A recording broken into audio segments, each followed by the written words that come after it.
Today is a great day for all of us because it is the 16th Sahasrara day. That in 16 beats or 16 movements you reach a higher position in the coil. That it is complete. Sri Krishna is called as a complete incarnation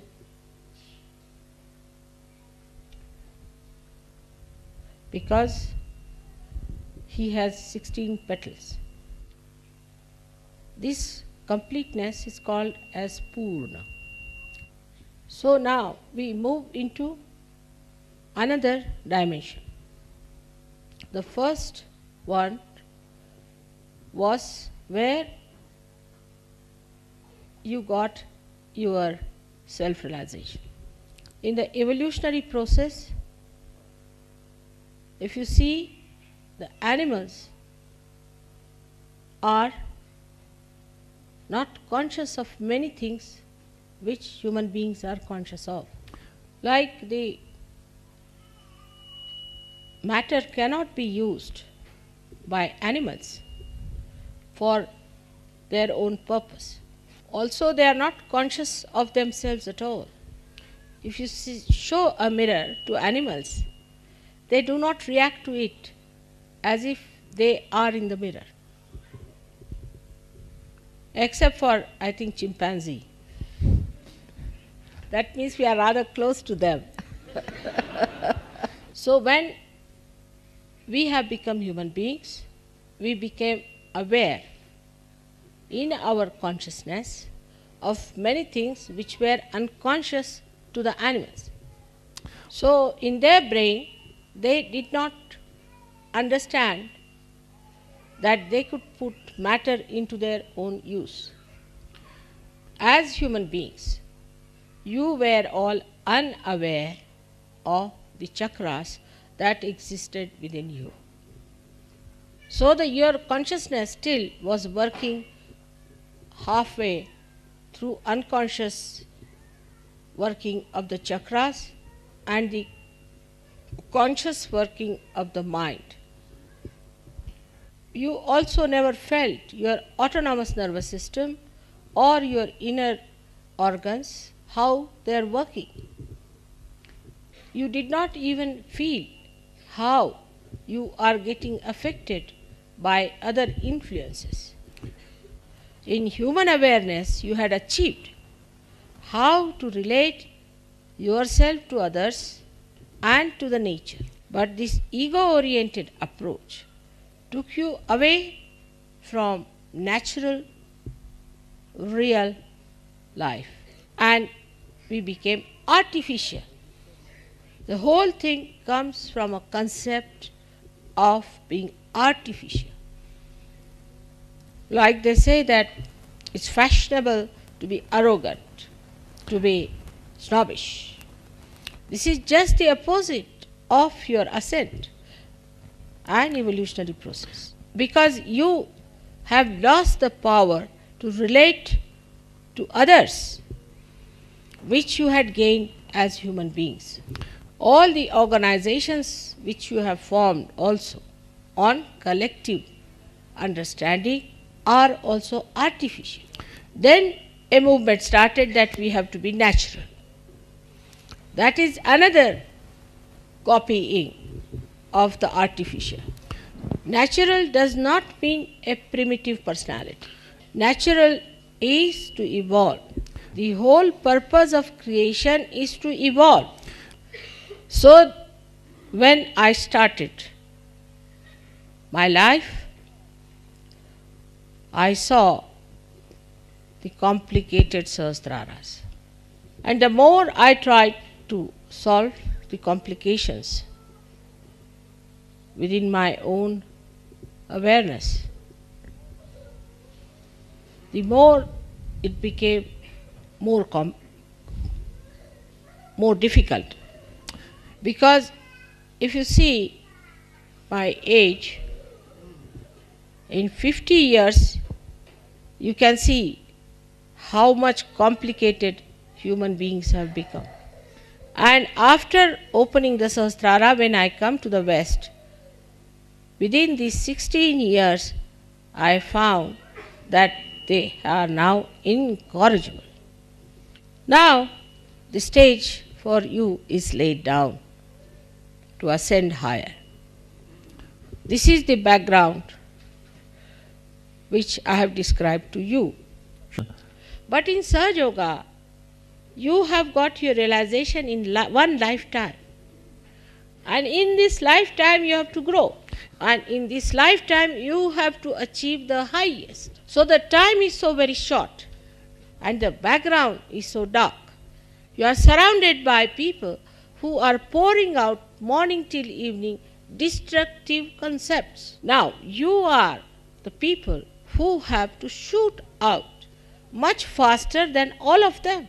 But a kind of a lethargy, though you understand that your awareness is very different from them, a kind of a lethargy which does not accept it the way it should accept Sahaja Yoga.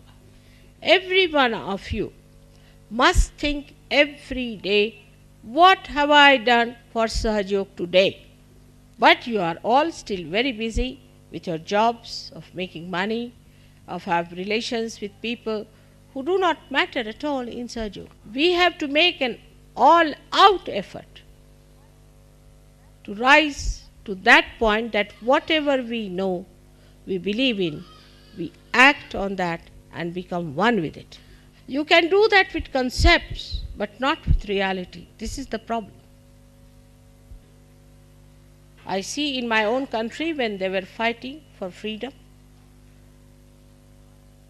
my father himself gave up all his property, gave up his practice with 11 children in the family, and we were living in palaces, started living in huts for days together, for years together.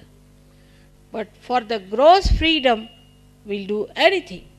But for the subtler freedom, the Sahaja Yogis have to do everything that is possible.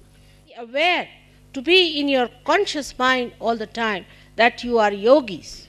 You are the ones who are very much higher than the rest of the humanity. That the salvation of the whole of the humanity depends on you. The purpose of creation will be served by you. So first of all, you have to be conscious in your consciousness that you are so important, and that's why you were given realization. How can you be living with your conditionings and with your ego? The conditionings are like this. Supposing you are coming from a Christian religion, then you must bring that little bit of that religion into Sahaja Yoga, or if you are from a Hindu religion, you want to bring some out of that. We have all the essences of these in Sahaja Yoga, the pure essences, but we can't have the gross nonsense. All these things are like dirt over our Sahasrara, which must be shaken off. Though now you are aware and conscious of your chakras, you do not keep them clean.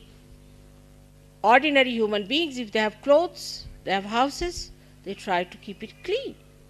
But you do not feel ashamed of them also when they are bad. Because you, after some time, you also lose the awareness of them. That means you have become subtler, but in your consciousness, you are not yet subtle. There are so many things you know more than the people who are not realized as absolute reality. For example, we don't even use vibrations. Whenever it is needed, we don't use it. Or sometimes mechanically, just like a machine, we start giving bandhans. So you are still unconscious about your chakras. Slightly conscious when you put your mind to it. Otherwise, in your central nervous system, you are not yet so conscious. This is the reason why you do not know why you have to do a thing at a particular time. Unless and until you rise to this nirvikalpa state, you cannot go further. For example, I know everything what I do. I can handle any power whenever I want to. I can absorb any negativity I want to. I need not absorb any negativity I don't want to. You may be thousands of miles away from me. I know about every one of you. I may not know your worldly names, but I know you as a part and parcel in my being. I also can behave like a human being, absolutely like you, aging like you, using spectacles, doing all the things that will make me a complete human being. I have accepted this role consciously, not unconsciously. To me, nothing is unconscious. So, if you have to be conscious of what you are doing, you have to be alert about it. The first thing that you have achieved is the peace. The peace. But even now, I find that peace, which should become joy, becomes a quarrel. Truth is one. You cannot argue about truth. It's a homogeneous thing. It doesn't quarrel with each other. We are unconscious about our fingers. But when we have to hold something, all of them come together and work it out. So the part of the brain which is working this out, the unconscious part of it, is to be made conscious. That is what evolution is. So now, adherence to any concept is against evolution. You must learn to face the reality, to accept the reality and act a real way. Now, you may say, Mother, this is a miracle. Something happens, this is a miracle. Maybe for the human beings, maybe for Sahajogis also, but not for me, because I know what it is. So to rise above this halfway consciousness, one has to see how you are working it out. The whole system of relating to each other must change completely. That is very important, at least for Western people, because at least in India, people know that human efforts lead you nowhere. You have to take to your ascent. I mean, the real Indians. Some of them do take advantage of Sahajog and then disappear. Some of them do, but mostly they know that you have to be conscious of what you have got.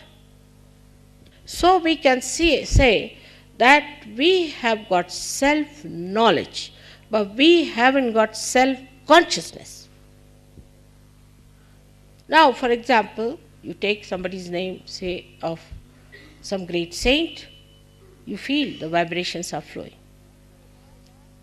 Also, you know why? Because he is a saint. But why not you, the Sahajogis? If your names are taken, why not the vibrations flow? And in this, you have greater advantages because the Adi Shakti herself is before you.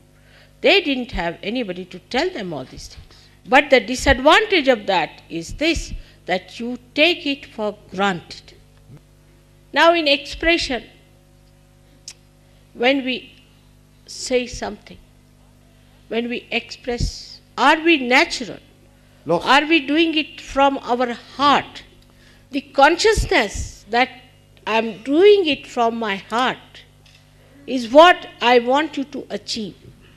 Like there are people who work very hard in Sahaja Yoga. Others will just take it for granted. They do not want to help. They want everything to be ready-made. That shows that they are not conscious of their own powers of enjoyment. If they do it from their heart, then they will never feel what effort they have put in.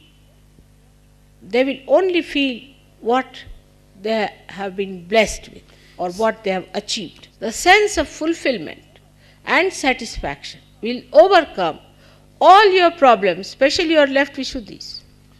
Now the second stage would be where you will be conscious of whatever you are doing, where there will be no mistakes.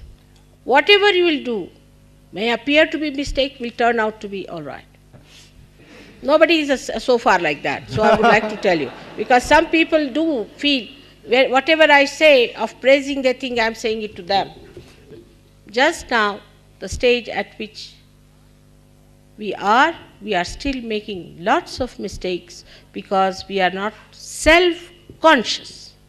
In a gross way, we understand this word self-consciousness like this: a person has to go for the interview, then he'll select his suit properly, he'll comb his hair properly, before going he'll clear his throat. Self-conscious. But when it is the question of your ascent, are we alert? Or we are taking it for granted that mother is just now going to give us a nice bath, put us in the cradle and take us there. This is being childish. You have to mature in your ascent. Now you may say, what should we do? Face yourself every day. In reality, see how much time you spend about mundane worries and how much about your ascent. Have you left everything, all your worries, to God Almighty? Have you completely jumped out of your background? Have you come out all the way, leaving everything that was nonsensical? And how do I relate to others? How do I talk to others who are Sahaja Yogis? So you should understand the time limit. You must understand your greatness, and you must understand how you people are chosen for the highest work in this creation. So now there's no time for lethargy. Now you have to rise and awake. Today is the day when I hope you have to jump into Nirvikalpa. But only by effort you will stay there, otherwise you will again slip down. So go through this lecture again and again and do not think about it. Don't think that it is for somebody else, it is for you, for all of you, each of you. And you must know yourself how far you are going every day. You are not robots. You are not machines. You are evolved through evolutionary process. And through evolutionary process only you have to achieve the higher personality. So whatever we may do, or whatever may be all right, it's you who have to show the results. We may take your Sahasrara to a great enlightenment, but again it will collapse. So, you have to know that whatever heights you are brought to, it is you who have to maintain it with full willpower and action. May God bless you. This lecture is a concern of your mother. Do not take it as anything ill. I could not have said this even 2 years back or 1 year back, because you are at a stage where I can say these things to you. You can understand it, but it has to become your consciousness. The stage has reached to understand, but it should become your consciousness. By today's happening should become, if you keep it there. So again, may God bless you.